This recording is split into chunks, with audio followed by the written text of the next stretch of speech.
इस वीडियो में 65th BPSC में जो साइंस के क्वेश्चन पूछे गए हैं वो उसका डिस्कशन करेंगे, उसको देखेंगे। इसमें भी 30 क्वेश्चंस आपके साइंस से हैं। फर्स्ट क्वेश्चन है, the study of bones is done under the branch of science called. तो जो हड्डियों की पढ़ाई है, जो हड्डी के संबंध में जो है, वो किस शाखा के अंतर्गत करते हैं? देखो, जियोलॉजी जो है वो आपका अर्थ, उसके स्ट्रक्चर से डिफरेंट चीजों के लिए स्टडी करते हैं, तो ये नहीं होगा, ये अर्थ से संबंधित है। सीरोलॉजी जो है वो body fluid, serum, other body fluid जो है, बॉडी के जो ब्लड और ये सारी चीजें उसका स्टडी करते हैं, उसको सीरोलॉजी कहते हैं। ओरोलॉजी जो है वो माउंटेन के स्टडी को करते हैं इसमें। ओस्टियोलॉजी जो है वो आपका बोन से संबंधित है, हड्डियों से संबंधित है, तो डी हो जाएगा।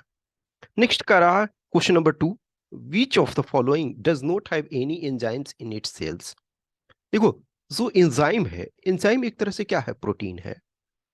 वायरस आप जानते हो कि नॉन लिविंग बीइंग, ये लिविंग और नॉन लिविंग दोनों ये करते हैं, लेकिन इसमें भी आप ये जानते हो कि स्पाइक प्रोटीन होता है, अभी कोविड-19 के केस में देखा।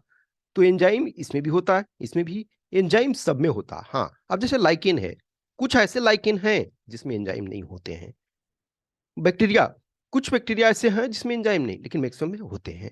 तो ये सब में आपके जो हैं ये होते हैं, कुछ टाइप में नहीं होते हैं, लेकिन कुछ न कुछ में होते हैं। तो ये इसका ई आंसर हो जाएगा। नेक्स्ट है, in which organs of the human body are the lymphocytes formed. Lymphocytes क्या होता है? डब्ल्यूबीसी होता है। White white blood cells, white blood cells क्या है? आपकी जो बॉडी है उनमें एक तरह से उनको प्रोटेक्ट करता है डिजीज वगैरह से, तो डब्ल्यूबीसी इसको ये कहते हैं। तो इसका जो फॉर्मेशन होता है, ये जो बनता है, ये कहाँ बनता है? बोन मैरो में, यानी अस्थि मज्जा। जो आप देखोगे बोन्स वगैरह, जैसे चिकन या जो बकरे हैं, उसके बोन के अंदर देखोगे कुछ जो लिक्विड, सेमी लिक्विड टाइप के होते हैं। Okay, next question number 4, which of the following hormones contain iodine. तो आयोडीन जो है इसमें थायरोक्सिन में ये पाया जाता है, और इसी का जो कमी होता है तो वो आपको घेघा रोग जो होता है। Question number 5, AIDS. तो एड्स का फुल फॉर्म जानोगे तो ये से ही, acquired immunodeficiency syndrome, HIV virus से होता है। तो एचआईवी है, वायरस है, तो डी हो गया। नेक्स्ट आपका यूनिट ऑफ प्रेशर, प्रेशर क्या है? Force by area. तो जब फोर्स बाई एरिया है, तो नीचे तो आपका सेंटीमीटर मीटर स्क्वायर जो भी होगा, तो देखो ये ऐसे ही हट गया, ये ऐसे ही हट गया, लेकिन वो न्यूटन बाई आपका एरिया या मीटर स्क्वायर। अब फोर्स क्या होता है? Mass into acceleration, mass into acceleration. तो किलोग्राम मीटर पर सेकेंड स्क्वायर, और ये मीटर स्क्वायर। तो इस ऐसा फॉर्म में कोई नहीं है। ओके, इस फॉर्म में कोई नहीं है, तो ये ई हो जाएगा, कोई भी नहीं है इसमें। नेक्स्ट आपका जो है, sunlight from the sun to the earth reaches in. अब ये देखो, एक्चुअल में ना, यदि ऑप्शन ये ई नहीं होता तो आपका सी सही हो जाता। इनफैक्ट यूपीएससी में भी ये क्वेश्चन पूछा गया, बहुत पहले पूछा गया, आज के डेट में ये सब क्वेश्चन डायरेक्ट नहीं पूछा जाता, लेकिन ये पूछा गया है, तो ऑब्वियसली उसमें आंसर सी था। लेकिन चूंकि ई दिया हुआ है, एक्चुअल में क्या होता है? 8 मिनट 20 सेकेंड। तो इनिशियली जब प्रोविजनल आंसर की दिया था तो बीपीएससी ने ये सी दिया था 8 मिनट्स, फिर उस पर ये आपका चैलेंज किया गया, तो ई ऑप्शन, तो फाइनली आपका ई ऑप्शन होगा। नेक्स्ट आपका क्वेश्चन नंबर 8 करा, which one of the following is a scalar quantity. इस पर हम पहले भी डिस्कस कर चुके हैं। स्केलर क्वांटिटी वो होता है जिसमें क्वांटिटी तो होता है लेकिन डायरेक्शन नहीं होता है, यानी डायरेक्शन नहीं होता। तो फोर्स है, फोर्स आपका वेक्टर है, इसमें डायरेक्शन भी होता है और आपका क्वांटिटी भी है, तो फोर्स नहीं होगा। फोर्स क्या है? वेक्टर है। प्रेशर जो क्या है? प्रेशर आपका स्केलर है। इसका ऐसे नॉर्मली किसी चीज को हम प्रेस करते हैं तो वो जो डायरेक्शन फिक्स नहीं होता है। ओके, वेलोसिटी और एक्सीलरेशन आपका वेक्टर है, तो ये बी हो जाए। Sorry. Next question number 9, which one of the following quantities does not have ये यूनिट। यूनिट किसी चीज का, जैसे हमने फोर्स देखा तो फोर्स का न्यूटन है, तो फोर्स है न्यूटन। स्ट्रेस है, स्ट्रेस भी एक टाइप का फोर्स है, तो फोर्स का भी न्यूटन होगा। प्रेशर है, तो प्रेशर का क्या है, न्यूटन पर मीटर स्क्वायर। लेकिन स्ट्रेन जो क्या है, स्ट्रेस बाई स्ट्रेस, तो स्ट्रेस बाई स्ट्रेस, तो जो न्यूटन बाई न्यूटन, तो ये तो कट जाएगा ना, तो ऊपर नीचे कट गया, तो स्ट्रेन में कोई भी जो आपका ये यूनिट नहीं होता है, तो सी हो गया। Next question number 10, sound wave. तो साउंड वेव क्या है, मैकेनिकल वेव है। मैकेनिकल वेव, मैकेनिकल वेव क्या होते हैं, लॉन्गिट्यूडनल वेव होते हैं। इलेक्ट्रोमैग्नेटिक वेव जो होते हैं ट्रांसवर्स होते हैं, तो बी हो गया आंसर। नेक्स्ट आपका 50 डिग्री को आपका फ़ारेनहाइट में बदलना है, तो फ़ारेनहाइट में बदलने के लिए क्या करते हैं, तो जो डिग्री सेंटीग्रेड है उसको 9 से मल्टीप्लाई करते हैं, 5 से डिवाइड करते हैं, प्लस 32 इसको ऐड करते हैं। तो देखो 50 इंटू 9/5, तो 5 ये आपका 10 हो गया, तो 10 इंटू 9 90 प्लस 32, तो 90 सॉरी 90 प्लस 32 122 फ़ारेनहाइट।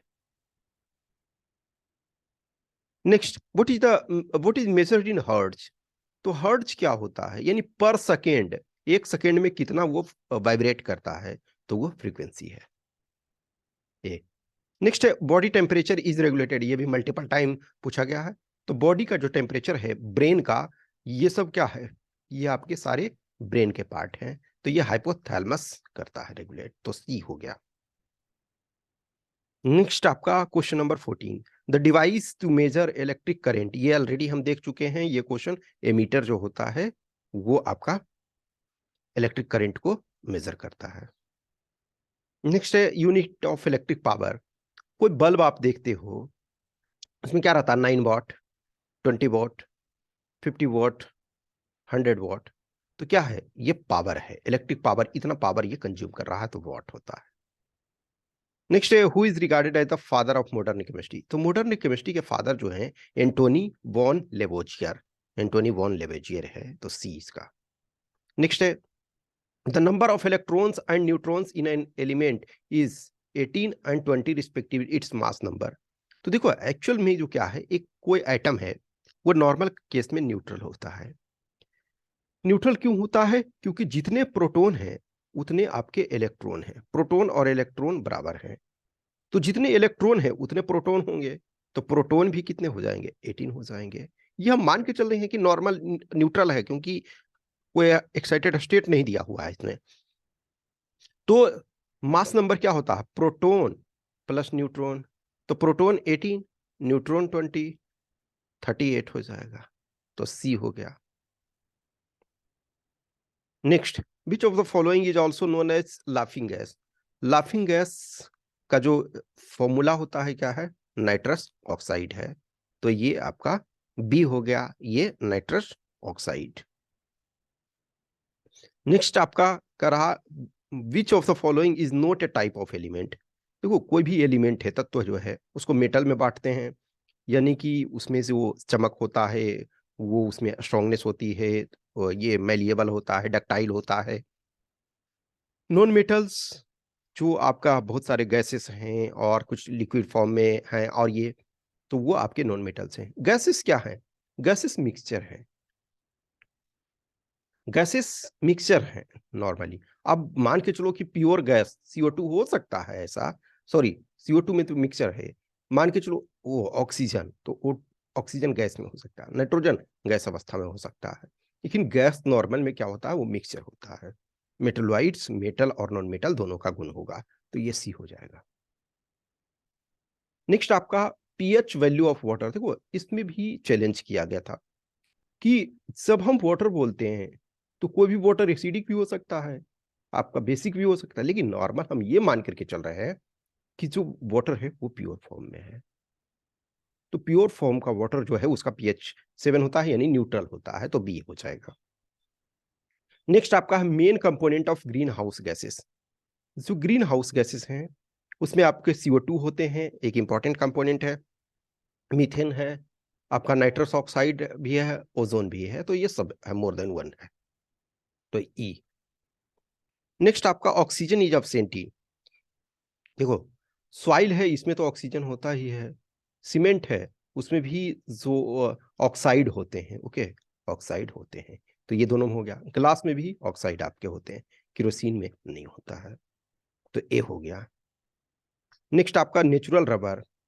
देखो, बहुत सारे जो है सिंथेटिक रबर होते हैं, लेकिन नेचुरल रबर में क्या पॉलीमर होता है? आइसोप्रीन का। तो ये हो गया। नेक्स्ट है, what is the formula of glucose. ये लास्ट वीडियो में हमने ऑलरेडी आपको पहले वाले वीडियो में बताया हुआ है कि जो ग्लूकोज है, फ्रुक्टोज है, उसका फॉर्मूला C6H12O6 होता है। तो ये आपका सी। नेक्स्ट है बॉन्ड ऑर्डर।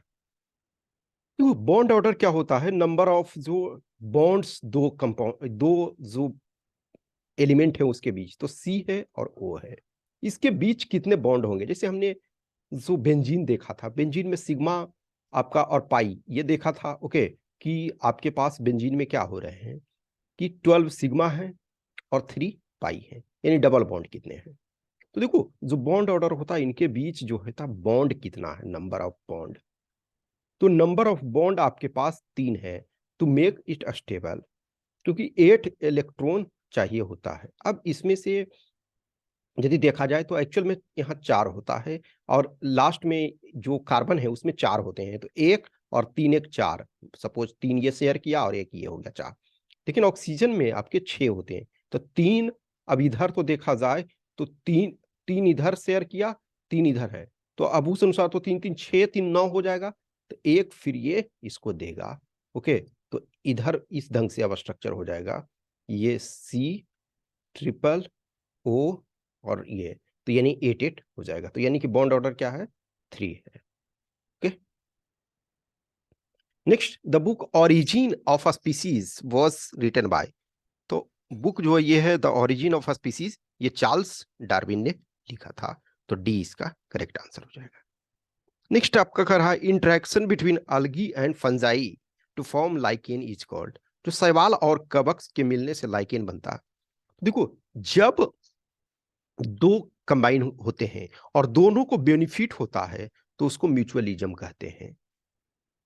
एक बेनिफिट हो रहा है और दूसरे को हानि उठाना पड़ रहा है तो उसको पैरासाइट कहते हैं। कि एक बेनिफिट कर रहा है और दूसरे को हानि उठाना पड़ रहा है, लॉस हो रहा है, तो वो पैरासिटिज्म होता है। तो इसका आंसर भी हो जाएगा। तो पैरासिटिज्म एक बेनिफिट, दूसरा हानि। कमेंसलिज्म में क्या होता है? एक बेनिफिट हो रहा है और दूसरा को कोई फर्क ही नहीं पड़ रहा है, दूसरे को कोई फर्क नहीं। एक अमेंसलिज्म होता है, अमेंसलिज्म में एक को हानि उठाना पड़ रहा है, दूसरा को कोई फर्क नहीं पड़ता है। ठीक है, कन्वर्सन एक फॉर्म से दूसरे, तो ये नहीं होगा, तो इसका बी हो जाएगा। नेक्स्ट 28, द एक्चुअल लोकेशन और place where the organism lives. Actually जो जगह जहां जीव रहता तो उसको हैबिटेट भी कहते हैं, नीच भी कहते हैं। तो मोर देन वन हो जाएगा उसमें। नेक्स्ट आपका 29, solar energy is converted into ATP. तो एटीपी क्या है? Adenosine triphosphate. इसका क्या काम है? एनर्जी कैरिंग मोलेक्यूल, यानी एनर्जी आपका जो बॉडी में जरूरत होता है, तो ये कहाँ बनता है? Solar energy. सोलर, देखो, सन से जो पौधे हैं, प्लांट्स हैं, वो अपना भोजन बनाते हैं। तो सोलर एनर्जी एटीपी में, यानी एनर्जी कैरिंग मोलिक्यूल कहाँ बनता है? तो ये क्लोरोप्लास्ट में बनता है। तो इसका बी हो जाएगा आंसर। लास्ट क्वेश्चन है, बाय प्रोडक्ट ऑफ फोटोसिंथेसिस। देखो, फोटोसिंथेसिस में मेन टारगेट क्या होता है? फूड प्रिपेयर करना, फूड प्रिपरेशन। फूड प्रिपरेशन तो यानी कि फूड इसमें तैयार होता है, खाना इसमें तैयार होता है। तो जब फूड सिंथेस ये तैयार हो रहा है, खाना तैयार हो रहा है, तो इसका बाई प्रोडक्ट क्या हो? ऑक्सीजन। देखो, जैसे हम सब सांस लेते हैं तो कार्बन डाइऑक्साइड छोड़ना हमारा मुख्य टारगेट नहीं होता, ऑक्सीजन हमें चाहिए। ऑक्सीजन चाहिए क्यों? क्योंकि आपका जो ब्लड है उसमें ऑक्सीजन की जरूरत होती है डिफरेंट सब्सटेंसेस को कैरी करने के लिए, एनर्जी के लिए। लेकिन हम कार्बन डाइऑक्साइड रिलीज करते हैं, तो कार्बन डाइऑक्साइड रिलीज करना हमारा टारगेट नहीं है। उसे ही जो ऑक्सीजन रिलीज करना इनका मेन टारगेट नहीं है, इनका मेन टारगेट फूड प्रिपरेशन है, और उसके क्रम में O2 रिलीज होता है। तो ये बाय प्रोडक्ट हो गया, तो बी हो गया। तो ये इसके 30 क्वेश्चंस ये थे और 30 कंप्लीट हो गए। नेक्स्ट जो वीडियो होगा उसमें हम 64th और फिर 63rd का देखेंगे। Okay, thank you.